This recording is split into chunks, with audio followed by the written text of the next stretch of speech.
the kind of scene you don't expect to see. And once you do, you can't look away. In the middle of the South China Sea, a Chinese Navy warship and a Chinese Coast Guard cutter smashed into each other, while both were chasing the same Philippine patrol boat. The video is intense. The roar of engines, the spray of seawater, the sudden, metallic impact that shouldn't happen between ships flying the same flag. On the surface, it's chaos. But this isn't just some random maritime accident. It happened in a place where every wave, every ship, and every move is being watched and contested. Because this stretch of ocean isn't just water on a map. It's a high-stakes prize, rich in resources, critical to global trade, and fiercely claimed by more than one nation. This collision was more than a crash. It was a warning. But this wasn't happening just anywhere. It took place in one of the most contested places in the world. It happened on August 11, 2025, near a ring-shaped reef called Scarborough Shoal, a tiny speck in the ocean, but a flashpoint for some of the most tense encounters at sea. That morning, the Philippine Coast Guard vessel, BRP Suluan, was on patrol when two Chinese ships moved in. A large Coast Guard cutter, CCG 3104, and the Navy destroyer, CNS Gillen. The Coast Guard ship tried to block the Philippine vessel, cutting dangerously close and blasting it with water cannons. But in the chaos, the Navy destroyer closed in from the other side. Seconds later, impact. The destroyer's bow scraped and slammed into its own Coast Guard cutter. The spray went up, the hulls groaned, and the crews were left scrambling to regain control. The Philippines released the footage hours later, sparking outrage and headlines around the world. But to understand why this happened here, we have to look beneath the waves. From the air, the place looks almost peaceful, a pale ring of turquoise in the middle of endless blue. From above, Scarborough Shoal looks almost delicate, a pale turquoise ring in the middle of a vast blue sea. It's actually the rim of a submerged volcano, long eroded and now home to coral reefs. The ring encloses a shallow lagoon, about 150 square kilometers wide, surrounded by deeper waters that drop off sharply. It sits roughly 220 kilometers west of the Philippines' main island of Luzon, but nearly 900 kilometers from mainland China. And yet, it's claimed by both. The shoal has no permanent land, no cities, no ports. At high tide, only a few small rocks break the surface. But its location is everything, right in the middle of major shipping routes and surrounded by waters teeming with fish. Beneath it, a seabed that may hide oil, gas, and other valuable resources. On the map, it's a tiny dot. In reality, it's a piece of ocean worth fighting over. But beauty can be deceiving. Beneath those shallows lies something far more valuable than coral. Beneath the clear turquoise of Scarborough Shoal is a treasure chest, but not the kind filled with gold coins and jewels. This is a natural vault, rich with resources that could shape the economic and strategic future of entire nations. For decades, surveys and geological studies have hinted at what's hidden below the South China Sea. Billions of barrels of untapped oil, trillions of cubic feet of natural gas. Much of it is believed to be locked beneath the seabed near reef systems, just like this one.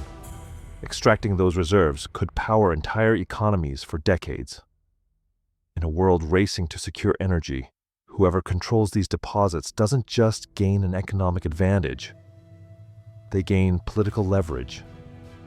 And it's not only oil and gas. These waters are a lifeline for the region's fishing fleets.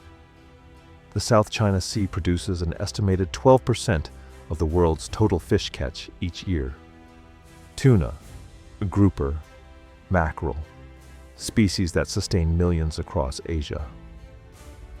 For coastal communities, losing access to these fishing grounds isn't just a blow to business. It's a direct hit to food security and cultural traditions passed down through generations. Overfishing, environmental degradation, and foreign control could erase livelihoods overnight. But the stakes go even deeper, literally. Beneath the seabed lie rare earth minerals, elements like neodymium, dysprosium, and terbium, which are critical for producing electronics, renewable energy technologies, and advanced military hardware. These aren't just industrial inputs. They're the building blocks of modern power. Whoever dominates their supply controls a crucial segment of the global economy. Then there's the strategic position. Scarborough Shoal's shallow reefs are more than natural wonders. They're potential fortresses. In recent years, some disputed reefs and atolls in the South China Sea have been transformed into artificial islands, complete with airstrips, radar arrays, and missile batteries. From these positions, a nation can project military power far beyond its shores, monitor shipping lanes, and if necessary, restrict access to vital maritime routes. And those routes are worth protecting or controlling at almost any cost. Around 1/3 of the world's maritime trade passes through the South China Seas every year. That's trillions of dollars worth of goods. Oil from the Middle East to East Asia, manufactured goods from China to the rest of the world, and raw materials that keep industries running. Any disruption here sends shockwaves through the global economy. Scarborough Shoal, though small and mostly submerged, sits like a gatekeeper in this high-stakes arena. Control it. And you don't just claim the resources in its immediate waters. You extend your influence across one of the busiest and most valuable maritime crossroads on the planet. This is why ships shadow each other here.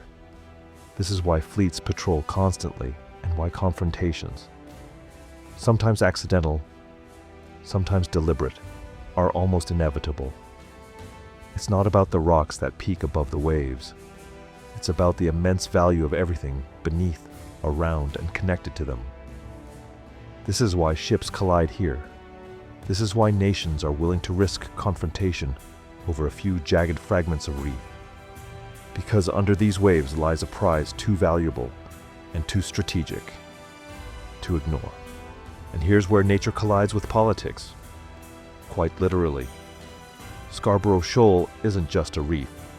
It's a stage where some of the most powerful nations in Asia and beyond are locked in a long-running performance of power.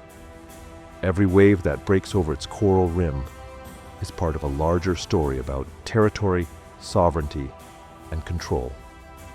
The Philippines says the shoal is part of its exclusive economic zone, guaranteed under international law by the United Nations Convention on the Law of the Sea, or UNCLOS. This agreement gives coastal nations rights to resources within 200 nautical miles from their shore. Scarborough Shoal falls well within that boundary from the Philippine island of Luzon. China, however, rejects that interpretation. It claims the shoal under what's known as the 9-line, a sweeping U-shaped boundary that covers almost the entire South China Sea. This claim is based on historical maps and records that Beijing says prove its long-standing rights to these waters. The problem? The 9-line overlaps with the exclusive economic zone claims of several other nations, including the Philippines, Vietnam, Malaysia, Brunei, and Indonesia. These competing claims aren't confined to Scarborough Shoal. They stretch across hundreds of reefs, atolls, and small islands, many of them submerged at high tide. But the shoal has become a symbol because it's one of the few places where confrontation has been constant and highly visible. The most dramatic turning point came in 2012. A tense standoff between Chinese and Philippine ships ended with Beijing effectively seizing control of the shoal. Since then, Chinese Coast Guard and maritime militia vessels have maintained a near-permanent presence there, often using aggressive tactics to block Philippine fishermen from entering the lagoon. Manila has accused China of damaging reefs, intimidating crews, and installing surveillance equipment in nearby waters. For China, holding this shoal isn't just about securing resources beneath the waves. It's about projecting power far from its own shores, deep into Southeast Asia's maritime backyard. It allows Beijing to monitor one of the busiest shipping corridors in the world, where around 1/3 of global maritime trade passes each year. From a strategic standpoint, it's like controlling a toll gate on a highway that carries trillions of dollars worth of goods annually. For the Philippines, losing effective access to Scarborough Shoal would be more than just a territorial setback. It would be a blow to sovereignty, a loss of vital fishing grounds, and a sign to the world that even small nations can be sidelined in disputes with larger powers. That's why its Coast Guard keeps returning to these waters, even when outnumbered and outgunned. Each voyage is a statement. We haven't given up our claim, and the Philippines isn't alone in this. The United States, bound to Manila by a mutual defense treaty, regularly sends warships through the South China Sea to assert freedom of navigation. Japan, Australia, and European nations have also voiced support, warning that what happens here could set precedents for maritime disputes elsewhere. The region's smaller nations watch closely, knowing that any shift in the balance of power at Scarborough could affect their own claims. The South China Sea is both a choke point for global trade and a potential flashpoint for military conflict.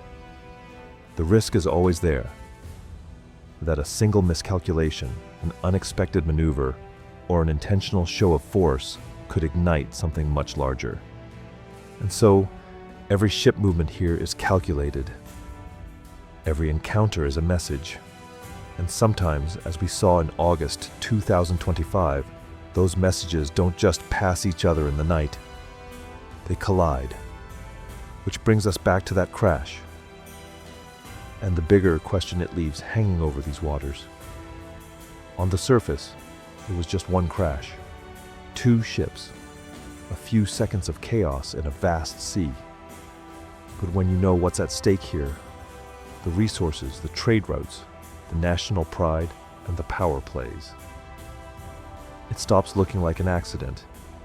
It becomes a symbol of just how far nations are willing to push, and how quickly a tense standoff can tip into something far more dangerous. Scarborough Shoal may be small, but in the grand chessboard of the South China Sea, it's a critical square.